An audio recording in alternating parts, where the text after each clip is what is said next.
Welcome, everybody, to the Smash Fund Company Update Call. My name is Lauren Middag, and I'll be interviewing Smash Fund's CEO and founder, Rob Towles. You know, Rob and I go back many years, and one thing that I will assure you all is that Rob is a true visionary leader with relentless work ethic. You know, he spends countless hours working on the back end with all the developers, the attorneys, and all the programmers, assuring that we're set to be the iconic crowdfunding company that will indeed be very disruptive in turning a lot of heads. So that being said, Rob, are you there? I am, Lauren. Hey, thanks for the kind introduction. And also, you know, I see you have a lot of questions that come in through support every day. So I appreciate you giving us the opportunity to record this call and post it up on our site so everybody could hear all the great questions and same answers. All right. Well, here's the first question, Rob, is where are we at currently as Smash Fund is emerging to the surface, getting ready to go live? Well, as you know, we started this process last year, you know, really building the foundation, programming, you know, watching the market, watching the space and where we're going. And it's amazing because we were having a call just recently, you know, it seems like yesterday, but it was actually a couple months ago, allowing people to onboard onto the platform and then getting ready to go live.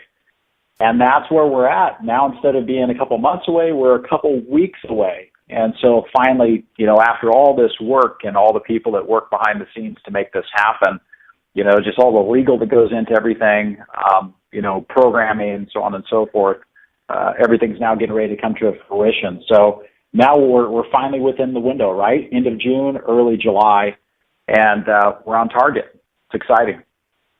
Awesome. Okay, so as the CEO and founder here, we're this deep into it. Now we're in the window of opportunity to get ready to go live. What is your vision, and what do you see Smash Fund becoming, you know, as a dominant or emerging dominant crowdfunding company? Well, the way we look at this is really a platform that we could do multiple things with in the future. And when we looked at the crowdfunding space, one of the things we saw was a need for a social network with crowdfunding functionality, mainly because people are already doing life together. They're talking about what they're passionate about. If you look at somebody's Instagram, you know, profile or Facebook or LinkedIn, you can find what people are into, you know, where they're interested in, what they want to do for fun or business or whatever it is. So it's a natural fit to add the crowdfunding component. And we're going to start with the donation side, right? That is, you know, the competitors like, you know, maybe it's GoFundMe or Patreon or a company like that. And we think we could add tremendous value, not just in the U.S. and Canada, but, you know, shortly around the world.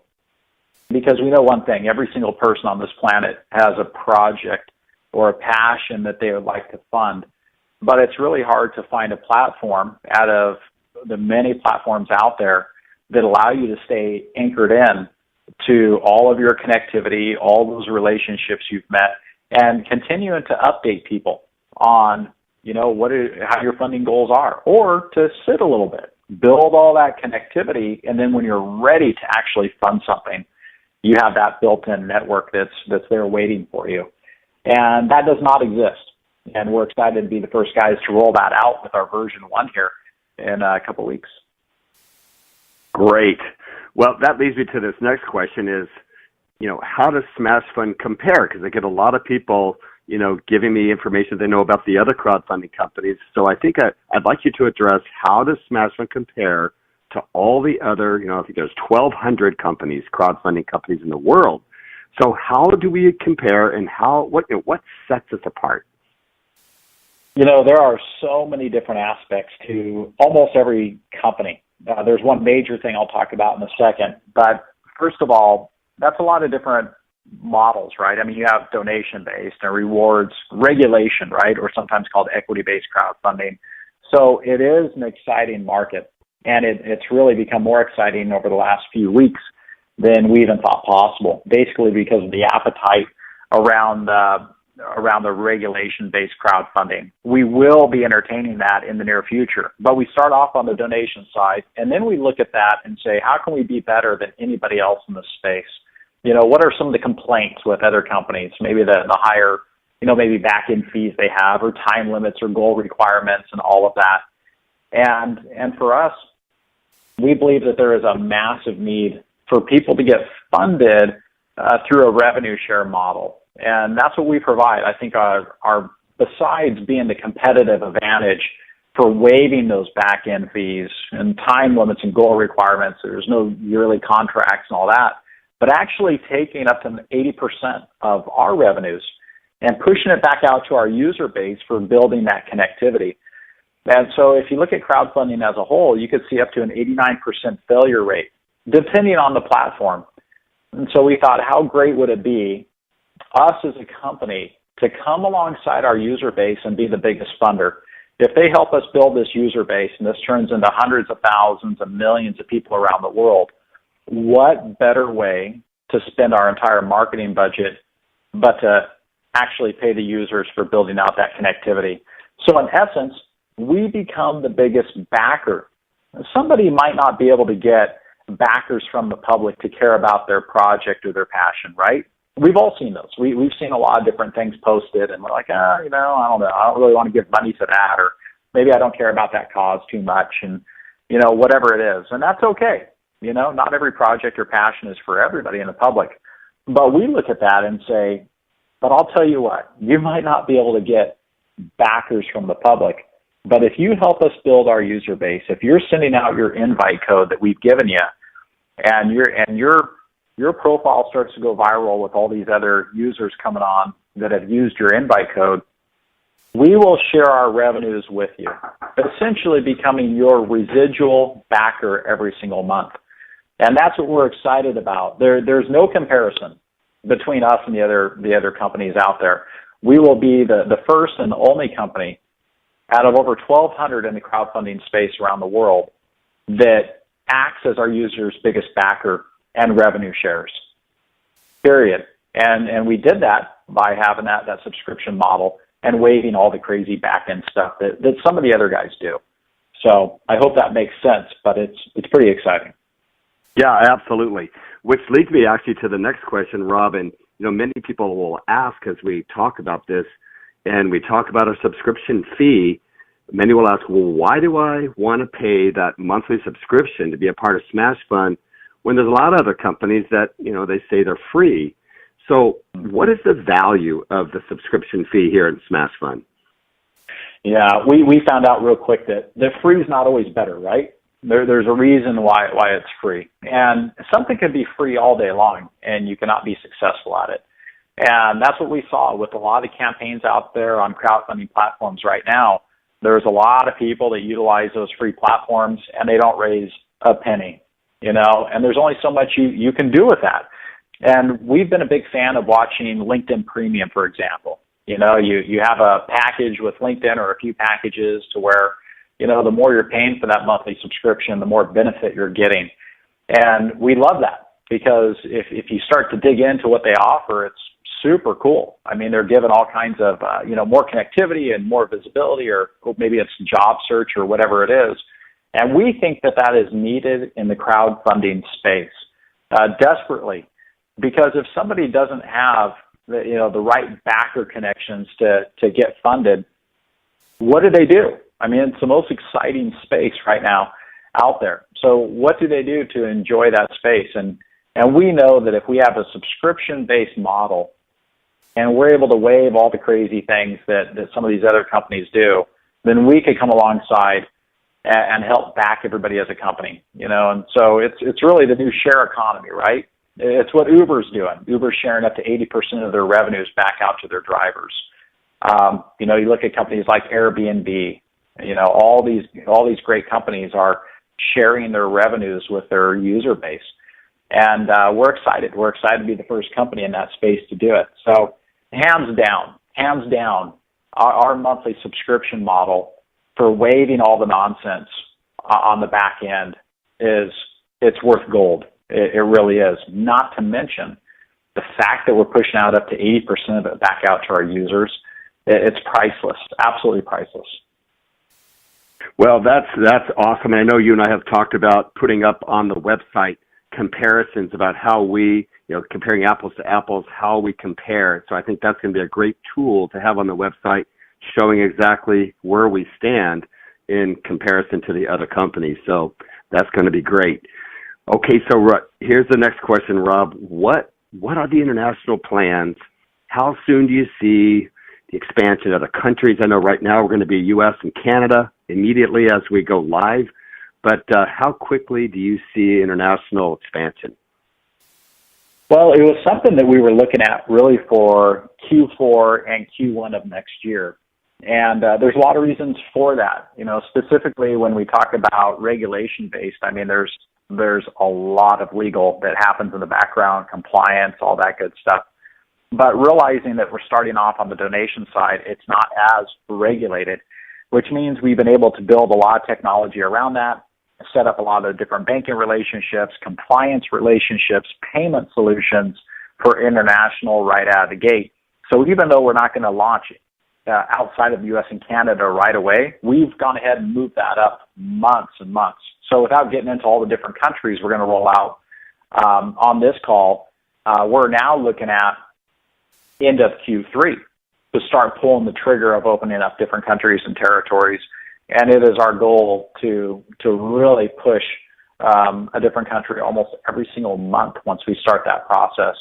And it's been an absolute wild experience to watch the team develop those assets to make it happen. A lot of people think, oh, it sounds easy. You just open up a country, unlock IP addresses, and you're good to go. But it's not the way it works. There's a lot that goes into making that happen. And, everybody around the world has a dream, right? They all have something that they want to fund. And so why wait? We're going to push the envelope pretty hard. We're going to expand a lot quicker than we initially thought. And so it's not going to be next year anymore. We're going to make this a really global dominant force in the near future and make people proud of the platform that they're on. That's awesome. And I know with being a virtual product, it's going to give us that ability to do that, with no manufacturing, no shipping costs. It's going to be amazing to see this thing go global quickly. That's great. So now as we are going live here in the next, we're in days now, there's a new explainer video that we're all talking about. And then, of course, when do you think that's coming out? And a lot of people are asking, when can you pinpoint when the revenue share will start? Yeah, that's going to be, shortly after we roll out, like you said. Once we pull the trigger and we bring the site live, and by the way, it's not like we're bringing the site live and then we're charging credit cards all of a sudden. It's going to be a very nice staged rollout. Everybody's active in the system right now. We're going to bring out the profile. We're going to bring out the crowdfunding component, all that good stuff. And then we'll start processing cards, based on, sign up date and when people came into the system initially. And then right away, immediately after that, we'll start pushing funds, every single Friday for connectivity, and off we go. So it's not a long process. It happens quickly. And so we have our finger on the pulse of when all those assets come together and when the dev team starts pushing all the different features live. And so it's not going to be a month after. It's not going to be 2 months after. That's why we've spent so much time laying the foundation early right now. So we're almost there. Great. I know we're very, very excited about the flow of the revenues and the stories that are going to be told and all the lives being changed. It's going to be just incredible for the world to see that Smash Fund really does push out 80% of the revenues. It's going to be great. So my last question, Rob. So when you explain all this and you see the beauty of it, it's a virtual product, we're going global. What do you say to the guy that just simply says, but it just seems too good to be true? Really? I mean, how do you answer that, Rob? I absolutely love that statement. I love that statement because it can look like it's too good to be true. I mean, we are the first mover with this model, and it's exciting. It's exciting to be in the same company as somebody like Google or Facebook or these guys, you could search for anything online around the world, or you could connect with anybody around the world through Facebook or whatever the case is. But what people need to realize is that the money is always there. It's there. I mean, all you have to do is look at the valuation of Google or look at the valuation of Facebook and see where everybody's at. Well, we're just a company that happens to share the revenues, so that the money's been there the whole time. They're just not used to. Most people just aren't used to receiving the revenues for those marketing efforts.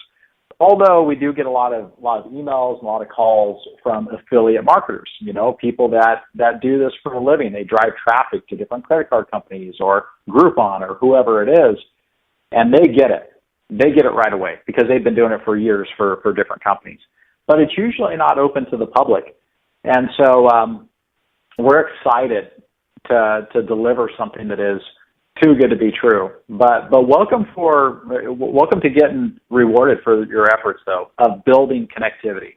People have been doing it for years. They've been making a lot of companies a lot of money for a long time. I mean, literally, how many people have you delivered to LinkedIn, to Facebook, Instagram, also part of Facebook, Snapchat. I mean, we do this every day. Every single day we do it. But there's not the financial reward usually. And so it's exciting. It's exciting to be able to share that with everybody. And it's marketing dollars well spent. It's like I said, goes back to the gig economy or share economy. It's a big shift in economics, and we're excited to do that around the world.